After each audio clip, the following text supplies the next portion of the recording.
Hello and welcome to रंग तरंग। मैं हूं आपकी होस्ट ज्योतिका। कला जगत के सारे छोटे बड़े रंग लेकर हम एक बार फिर आपके सामने हाजिर हैं। भाई, भारतीय कला और संस्कृति इतनी विशाल है कि इसकी धूम पूरी दुनिया में मची हुई है और ऐसे में हम इसी कला और संस्कृति के सारे रंग समेटकर हर बार आपके सामने खास एपिसोड लेकर हाजिर होते हैं। तो फिर देर किस बात की, आइए फिर शुरुआत करते हैं। सोचिए, भारतीय शास्त्रीय नृत्यों की बहुत सारी फॉर्म्स या बहुत सारी शैलियों को एक साथ अगर एक ही मंच पर देखने का मौका मिला तो कैसा लगे। जी हाँ, आइए फिर आपको भी एक ऐसी शाम में लिए चलते हैं जहां पर ये खूबसूरत मिश्रण देखने को मिला।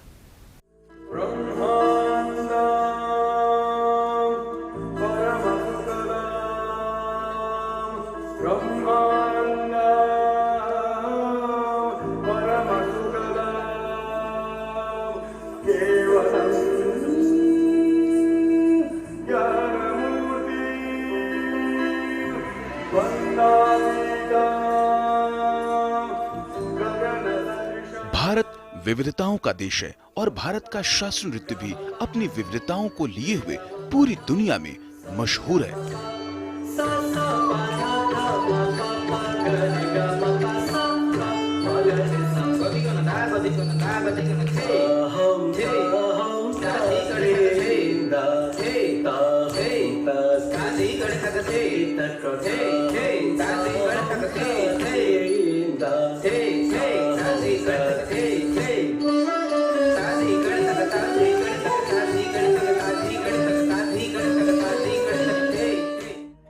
ऐसा माना जाता है ओडिसी नृत्य का प्रारंभ मंदिरों में नृत्य करने वाली देवदासियों के नृत्य के द्वारा हुआ।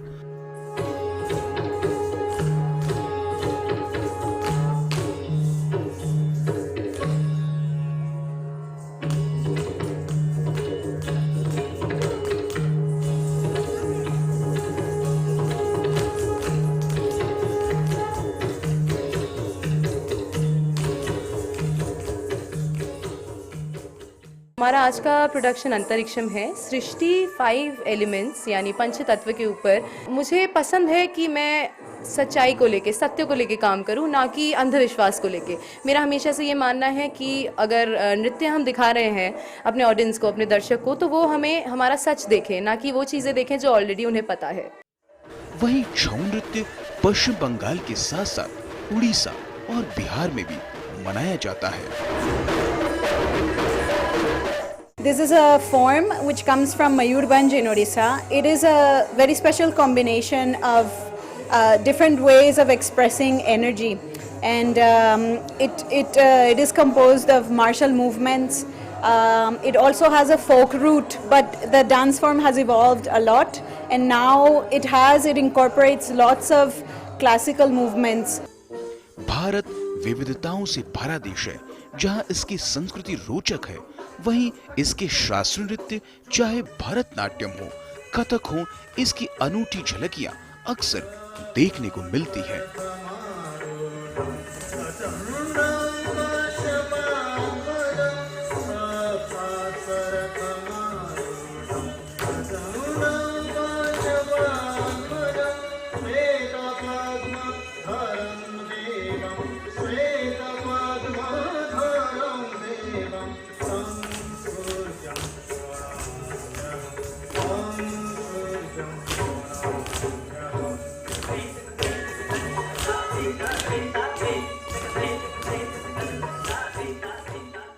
एक्चुअली मैं उड़ीसा से हूँ, तो मुझे ये उड़ीसी डांस, इसके जो भी गेटअप है, ज्वेलरी है, मेकअप है, मुझे बहुत अच्छा लगता है।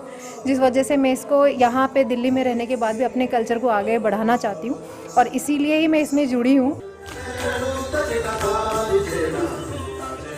आज भी हमारे समाज में नृत्य संगीत को उतना ही महत्व दिया जाता है कि हमारे कोई भी समारोह नृत्य के बिना संपूर्ण नहीं होते।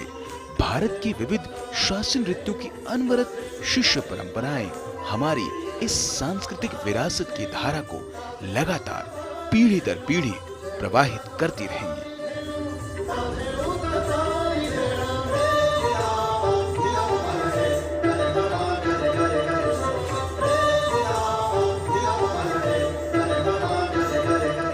रंग तरंग, डीडी न्यूज।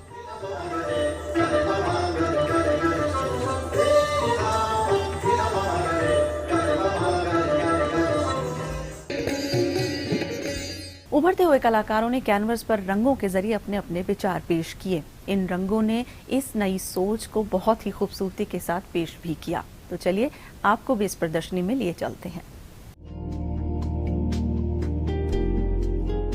उत्तर प्रदेश ललित कला अकादमी और काशी हिंदू विश्वविद्यालय की महिला महाविद्यालय के संयुक्त प्रयास से एक 20 दिवसीय कार्यशाला का आयोजन चित्रकला विभाग में किया गया।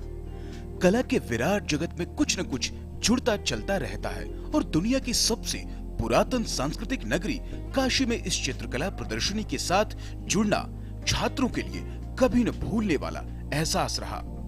इस कार्यशाला में छात्रों ने दिल लगाकर सीखा और अपना बेहतर करने का प्रयास किया, तो दूसरी तरफ यहाँ पर जो शोध छात्र हैं, उन्होंने उनको सिखाने का भरपूर प्रयास किया। इस आयोजन का मकसद यही है कि हमारे युवा कलाकार जो कला के क्षेत्र में आना चाहते हैं, इससे जुड़ें और कुछ कार्य करें और उनकी रुचि हो कि चित्रकला क्षेत्र में वो आगे बढ़ सकें और इसका अपना विषय चयन कर सकें। ललित कला एकेडमी का ये प्रयास है कि ग्रीष्मकालीन समय में जो बच्चे छुट्टियों में ऐसे ही गंवा देते हैं, वो किसी न किसी कारण से यहाँ आ करके और अपना सदुपयोग करें इस अवकाश का। ये आने वाली पीढ़ी के लिए मोटिवेशन का काम कर रहे हैं, क्योंकि ऐसी छोटी छोटी वर्कशॉप जो ये एक्टिव रहती हैं, इनसे जो और नई पीढ़ी के बच्चे हैं, इनको थोड़ा मोटिवेशन मिलता है और ये आकर यहाँ पे कुछ नया सीखते हैं।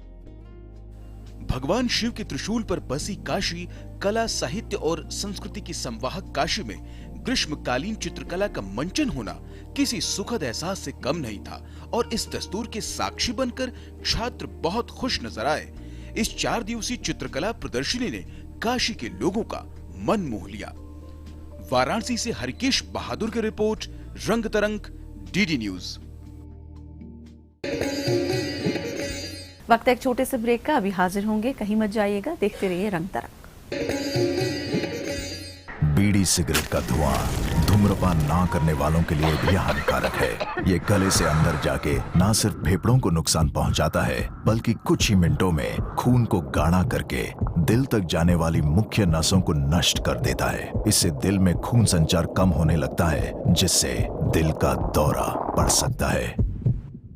पैसिव स्मोकिंग जानलेवा है, इसे नकारें। तंबाकू आज ही छोड़ें। सहायता के लिए 1800-112356 पे कॉल करें। मैं हूँ आपकी आरजे दोस्त मिनी। अरे हेलो दिनेश, क्या आप नहाते हुए खाते हैं? नहीं तो। क्या आप खाते समय डांस करते हैं? अरे नहीं भाई। तो फिर आप कार चलाते समय फोन पे सोशल नेटवर्किंग, मैसेजिंग ये सब कैसे कर पाते हैं? गलतियों से हर बार नहीं बचा जा सकता, इसलिए फोकस सिर्फ ड्राइविंग पर। एक समय में एक काम, डिस्ट्रैक्टेड ड्राइविंग का न ले नाम। दस्त क्या होता है माँ? बहुत बुरा, बल्कि जानलेवा। मुझे भी दस्त हो सकता है? कभी नहीं। हम तो साफ सफाई का पूरा ध्यान रखते हैं ना, ढका हुआ खाना खाते हैं, साफ पानी पीते हैं, और तुम तो खुले में भी शौच नहीं जाती हो। हमने अपने घर में ही शौचालय बनवाया हुआ है। माँ टुन्नी को दस्त? टुन्नी बिल्कुल सुरक्षित है, 6 महीने तक सिर्फ माँ का दूध पिएगी। साफ सफाई रखने से और अपने क्षेत्र की आशा दीदी से ORS घोल और 14 दिन तक जिंक की गोली लेने से दस्त से बचाव संभव है। एक मंदिर, दरगाह या गुरुद्वारा नहीं छोड़ा था जहाँ इसकी मिलने की मन्नत ना मांगी हो। स्टेशन पर खो गई थी ये रितु, मेरी बेटी।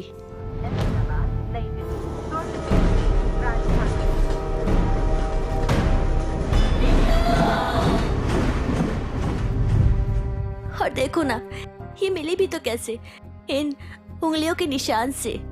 आधार कार्ड बनवाया था इसका, तब काम आया, नहीं तो पता नहीं। आप भी अपने बच्चों का आधार कार्ड बनवा लेना प्लीज। सुना, वो आधार में बच्चों की फिंगरप्रिंट लेते हैं ना, उससे कोई भी खोए हुए बच्चे को अपने घर तक पहुंचा सकता है। कई बच्चों को अपने परिवार से मिलाया है आधार ने। ये तो मैंने सोचा ही नहीं था। तो अब सोच लो। पूरे देश में कहीं भी हो, आधार से ही तो छोटे बड़े सबको मिली है एक सी पहचान। तो पेरेंट्स, आधार अपना लो, फायदे में रहोगे। बीड़ी सिगरेट का धुआं धूम्रपान ना करने वालों के लिए भी हानिकारक है। ये गले से अंदर जाके ना सिर्फ फेफड़ों को नुकसान पहुंचाता है, बल्कि कुछ ही मिनटों में खून को गाढ़ा करके दिल तक जाने वाली मुख्य नसों को नष्ट कर देता है। इससे दिल में खून संचार कम होने लगता है, जिससे दिल का दौरा पड़ सकता है। पैसिव स्मोकिंग जानलेवा है, इसे नकारें। तंबाकू आज ही छोड़ें। सहायता के लिए 1800-112356 पे कॉल करें। दिल्ली में समर थिएटर फेस्टिवल का आयोजन किया गया, जिसमें कई बड़े बड़े निर्देशकों के नाटकों का मंचन हुआ। ये नाटक इतने बढ़िया थे कि इन्होंने दर्शकों को जैसे अपने साथ बांध लिया। गर्मी के बावजूद सभागार जैम पैक रहे। तो चलिए आपको भी इन नाटकों की झलक दिखाते हैं।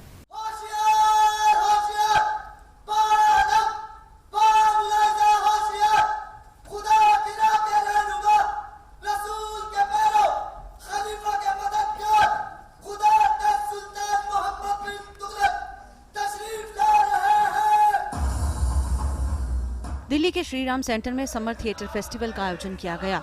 जहां बाहर गर्मी का पारा बढ़ा हुआ था, वहीं सभागार के अंदर के पारे को इन नाटकों की जबरदस्त प्रस्तुति ने बढ़ा दिया।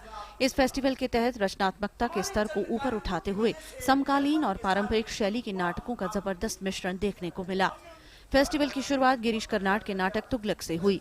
इसके अलावा अग्नि और बरखा और प्रेम कबूतर नाटक का मंचन भी किया गया। तुगलक नाटक क्लासिक समकालीन भारतीय रंगमंच तुगलक उस वास्तविक घटना पर आधारित था जब सुल्तान मोहम्मद बिन तुगलक ने अपनी सल्तनत की राजधानी दिल्ली से बदलकर दौलताबाद और फिर वापस बदलकर दिल्ली करने का संघी फैसला किया। हम समझ नहीं सकते या तुम समझा नहीं सकते। क्यों बेमतलब बातें बना रहे हो? मुझे खत्म करने के लिए हाथ क्यों नहीं उठ रहे तुम्हारे?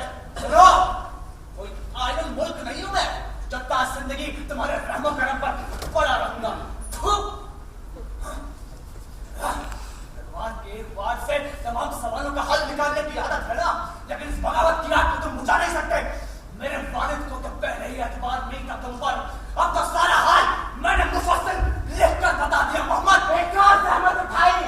तुमने जो भी खत अपने वालिद को लिखे थे, रतन सिंह ने पहले ही उन्हें शाह सुल्तान के पास पहुंचा दिया।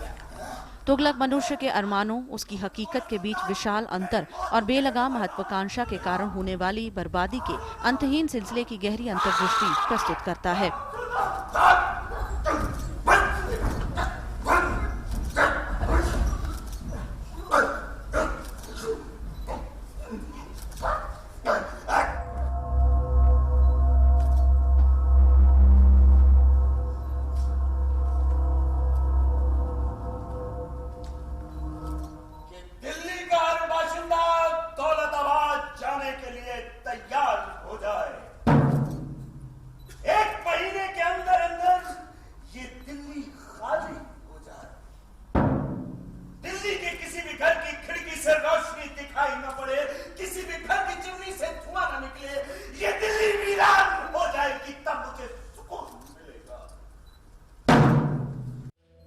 नाटक प्रेम कबूतर ने भी दर्शकों का जमकर दिल जीता।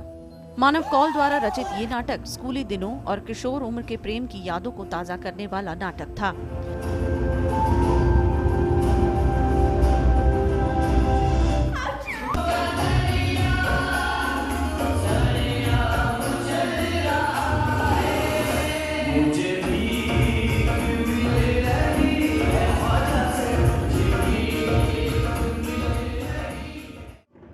संस्कृत के प्राचीनतम नाटककार और कवि भाषा का नाटक उरुभंगम भी एक अलग किस्म का नाटक था। इस नाटक ने मानव इतिहास के कलजाई और सर्वलौकिक और आज के संदर्भ में अत्यंत प्रासंगिक पहलुओं को उजागर किया। तुम्हें लगता है मेरे मरने के बाद यहाँ पे सन्नाटा आ जाएगा?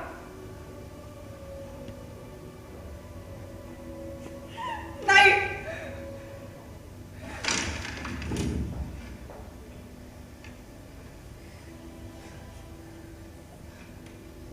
मैं मरती रही हूँ हजारों साल से हजारों साल तक। मैं जीती रहूंगी हर उस व्यक्ति में जो अपने सच के लिए देश के खिलाफ खड़े होने की हिम्मत रखता हो। करीबन 10 दिन तक चलने वाले इस नाटक उत्सव ने सभी दर्शकों को अपने साथ जैसे बांधे रखा और थिएटर की दुनिया के सर्वश्रेष्ठ चेहरे का बखान किया।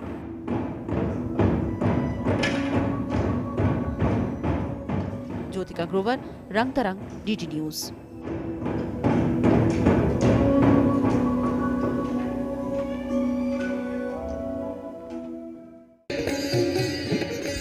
वक्त है एक और छोटे से ब्रेक का, भी हाजिर होंगे, कहीं मत जाइएगा, देखते रहिए रंग तरंग। Vakrasana. Start with long sitting posture. Sit with the back straight with the legs stretched out in the front. Bend the left leg. Place the left foot beside the right knee. Bring the right arm around the left knee and place the palm beside the left foot. Exhale and twist your head and body to the left. Maintain the final position for 3 to 10 breaths. Inhale, come back. Repeat on the other side. Wellness को जीवन में सहज प्राप्त करने के लिए योग एक बहुत बड़ा माध्यम है।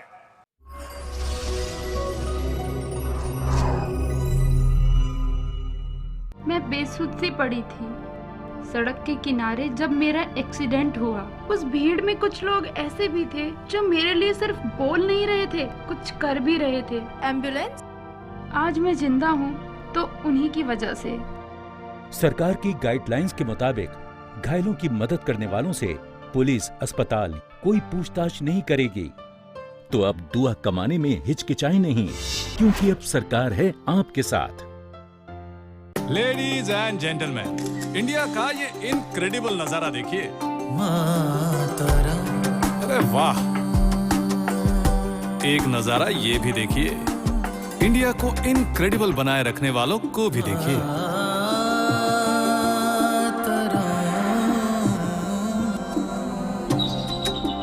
गूंज उठे हर मन में सरगम, जगमग कल जगमग जगमग जगमग गुजरी मबा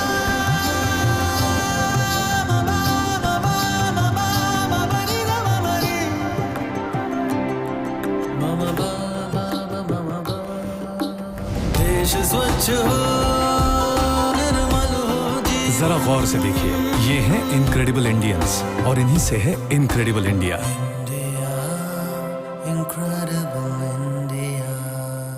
दस्त क्या होता है माँ? बहुत बुरा, बल्कि जानलेवा। मुझे भी दस्त हो सकता है? कभी नहीं। हम तो साफ सफाई का पूरा ध्यान रखते हैं ना, ढका हुआ खाना खाते हैं, साफ पानी पीते हैं, और तुम तो खुले में भी शौच नहीं जाती हो। हमने अपने घर में ही शौचालय बनवाया हुआ है। माँ, टुन्नी को दस्त? टुन्नी बिल्कुल सुरक्षित है, 6 महीने तक सिर्फ माँ का दूध पिएगी। साफ सफाई रखने से और अपने क्षेत्र की आशा दीदी से ORS घोल और 14 दिन तक जिंक की गोली लेने से दस्त से बचाव संभव है।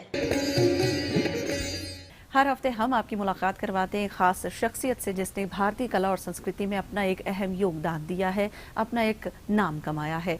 ऐसी एक शख्सियत आज हमारे साथ मौजूद है, तो चलिए फिर उनसे बातचीत करते हैं।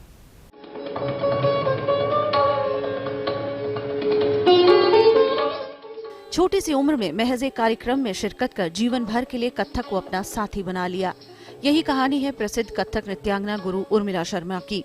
जीवन भर पूरी निष्ठा और ईमानदारी से गुरु उर्मिला शर्मा ने भारतीय शास्त्रीय नृत्य की इस परंपरा को आगे बढ़ाया और आज भी इसे जारी रख रही हैं। अपने गुरु पंडित बिरजू महाराज को अपना भगवान मानने वाली गुरु उर्मिला शर्मा ने अपनी जिंदगी के कई अहम फैसले अपने नृत्य को ध्यान में रखते हुए लिए। कथक की जन्मभूमि की खोज का श्रेय भी इन्हें ही जाता है। इसके अलावा कैसा रहा इनका सफर, यही जानने के लिए ये है हमारी इस बार की खास मेहमान।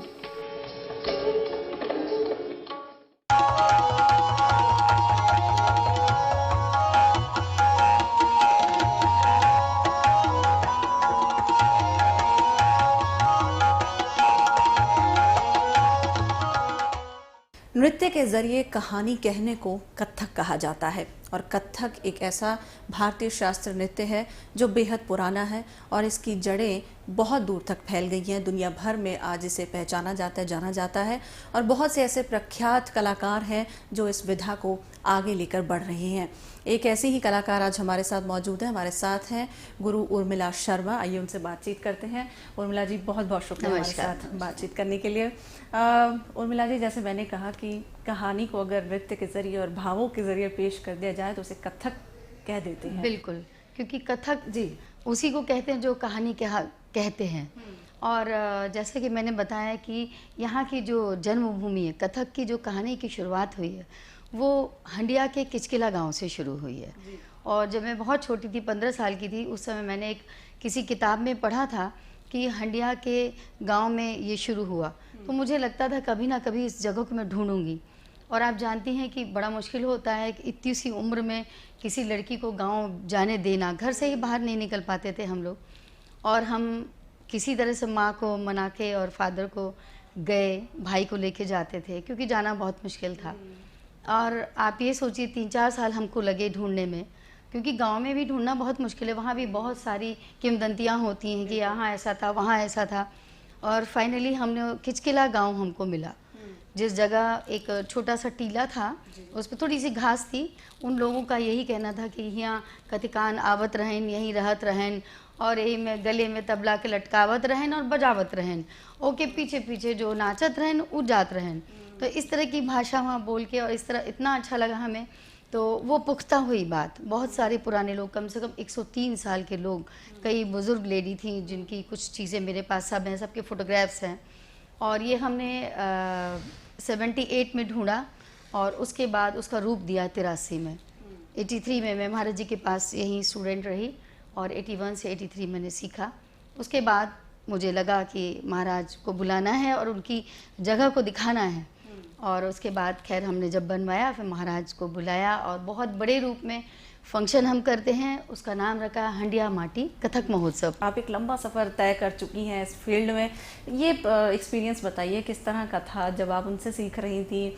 क्या बातें थी, क्या गुर थे जो सीखे और आज इतना आप प्रख्यात नृत्यांगना हो चुकी हैं? एक्चुअली मैं तो जब इलाहाबाद में थी, हम चंदौसी के हैं, बेसिकली हम वेस्टर्न यूपी के हैं। और हम उसके बाद हमारा इलाहाबाद आना हुआ, फादर क्योंकि इधर आ गए। उसके बाद वहाँ थोड़ा हमने नृत्य की शुरुआत की। और नृत्य भी कैसे शुरू हुआ, क्योंकि महाराज का एक प्रोग्राम था, रेलवे में एक कॉन्फ्रेंस हो रही थी और हम बहुत छोटे छोटे हुआ करते थे, पास में घर था। और महाराज जी के बारे में शायद उनको खुद भी नहीं पता होगा कि क्या बात हुई थी वहाँ। मेरे फादर को पता ही नहीं था कि आदमी भी कभी डांस करते हैं। तो महाराज जी का घुंघरू नहीं सुना था उन्होंने। वो तैयार नंगे बदन और लांगदार धोती पहने सजे हुए खड़े थे। तो पिताजी का हम लोग के पास फ़ोन आया, क्योंकि रेलवे के बेसिक फ़ोन होते थे, कि अरे बेटा तुम लोग आ जाओ, एक पहलवान दिखाई पड़ रहा है, बड़ा सजा हुआ है, कोई दंगल होने वाला है। और मतलब हम लोगों को तो बड़ा लगा कि चलो भाई जाके देखते। सब भाग के हम लोग पहुँच गए। और जब वहाँ पहुँचे तो महाराज जी ने जब पैर की थाप दी अपनी, तो घुंघरू बजे और हम सब लोग थ्रिल्ड हो गए एकदम से। ये लगा कि अरे ये क्या चीज़ हुई। फिर जो महाराज जी का नृत्य सच में देखा वो मेरे दिमाग में बस गया। मुझे लगा कि नहीं, और हमको अब ये करना ही होगा। मतलब वो घुंघरू की झनकार ने क्या मेरे कान में दिया, उससे इंस्पायर होते हुए मैं देखिए दिल्ली आना हुआ मेरा। और यहाँ मुझे स्कॉलरशिप मिली गवर्नमेंट की, उसमें 2 साल मैंने स्पेशलाइजेशन किया, जबकि मैं मास्टर्स करके आई थी। और उसके बाद यहाँ पर मैंने स्पेशलाइजेशन किया। मेरे परिवार में कोई कथक में नहीं है और पता नहीं कहाँ से, बताया ना महाराज से कहीं ये शुरुआत हो गई। और इसको मैंने इतना बड़ा मुकाम, आज मुझे करीब 40 साल हो गए इस फील्ड में और कर रही हूँ। और मुझे लगता है ये मेरे साथ ही रहेगा और इनको मैं जितना मेरी इच्छा है मैं सबको बांटती हूँ। 3+ से मेरे पास बच्चे आते हैं और 30 साल और इवन 70 ईयर तक की लेडीज़ आती हैं जो डांस सीख रही हैं। उन्होंने कहा हम बचपन में नहीं सीख पाए, लेकिन क्योंकि बहुत सारी सब मेरी तरह नहीं इतना बोल्ड हो पाए, तो उन्होंने कहा अब हम सब चीज़ ख़त्म कर चुके हैं, अब मेरी इच्छा है कि अब मुझे डांस सीखना है। तो 70 ईयर की हैं, आप सोचिए पूरा सीढ़ी चढ़ के जाते हैं और उसमें डांस करना, घंटे भर तक देना, ये भी एक बड़ी बात है। कुछ तो होगा, कोई तो मैग्नेट है कथक का जो उनके अंदर गया और वो काम कर रहे हैं। और महाराज से बहुत चीज़ें हमने सीखी। और मुझे लगता है महाराज जी का जो सिखाने का समय था, जो बिल्कुल अच्छा वाला समय था, जब वो बहुत यंग थे, वो हमने सीखा। और जहाँ तक कथक की बात आती है, लोग घरानों में जो बांटने की बात करते हैं, लखनऊ घराना, जयपुर घराना और बनारस कहते हैं, मुझे नहीं लगता है इनको घरानों में बांटना चाहिए, क्योंकि ऐसे तो हर आदमी के एक स्टाइल है। आज लाखों लोग सीख रहे हैं, करोड़ों लोग सीख रहे हैं, और हर एक का प्रेजेंटेशन का ढंग दूसरा है। तो जरा सी भी फर्क हुई तो हम घराना थोड़ी बदल देंगे, उससे नृत्य के कितने टुकड़े हो जाएंगे, वो हम टुकड़े नहीं करना चाहते। हम कथक की उस विधा को एकदम एक सूत्रबद्ध करते हैं। युवाओं को आप क्या मैसेज देना चाहते हैं जो आज शास्त्रीय नृत्य से जुड़ना चाहते हैं, अगर खासकर कथक की बात की जाए बहुत संक्षेप में? एक्चुअली नाच आज सब घरों में कथक हो रहा है, ये तो मैं देख रही हूँ, लेकिन थोड़ा सा ये लोग समझ के कहीं भी जाएं, बहुत समझ के देखें कि गुरु कौन बहुत अच्छा है। क्योंकि कहीं भी जब हम पढ़ाई के लिए अवेयर रहते हैं कि इस जगह बहुत अच्छी पढ़ाई हो रही है या वो मिशन बहुत अच्छा काम कर रहा है, तो हम क्यों नहीं डांस के लिए करें। किसी भी छोटे इधर उधर कहीं भी डांस में डालने से क्या उसका रूप खत्म हो रहा है। हम गुरु को बहुत अच्छे से जान लें, उसके बाद हम नृत्य शिक्षा दें या किसी भी विधा की शिक्षा दें। और यंगस्टर्स इसको सच में, क्योंकि ये धार्मिक चीज़ है हमारी, हम धर्म से जोड़ते हैं, क्योंकि हम जो भी वंदनाएं करते हैं पहले ईश्वर को याद करते हैं। इवन हम जब सुबह उठते हैं तो पहले अपनी हथेलियां देखते हैं, कराग्रे वसत लक्ष्मी, कर मध्य सरस्वती, कर मूले च गोविंदाय, प्रभाते कर दर्शनम। और हम पृथ्वी को हमेशा प्रणाम करते हैं, ये हमारे संस्कारों में है। तो हम नृत्य में भी ये चाहेंगे कि वंदनाओं को करें और बड़े भक्ति से करें और बहुत डेडिकेशन से करें। ये ना सोचे कि आज हमने डांस किया कल परफॉर्म कर दें। आपने हमारे साथ बातचीत की हमारे रूबरू में, रूबरू भाई मैंने कहा रूबरू हूँ जी, बिल्कुल हमारे रूबरू में आपने हमारे साथ बातचीत की, अपना वक्त दिया, बहुत बहुत शुक्रिया। Thank you so much. वक्त तो चला आपसे विदा लेने का, लेकिन जा रहे हैं इस वादे के साथ कि अगले हफ्ते फिर आपसे मुलाकात होगी कला जगत के कुछ नए रंगों के साथ। लेकिन जाने से पहले आपको हमारा ये एपिसोड कैसा लगा हमें ज़रूर लिखिएगा। हमारा ईमेल आईडी आप सभी जानते हैं, rangtarangddnews@gmail.com। तो हमें मेल्स करना मत भूलेगा, क्योंकि आपकी मेल्स हमारे लिए बेहद खास हैं। तो आज के लिए बस इतना ही, इजाज़त दीजिए, नमस्कार।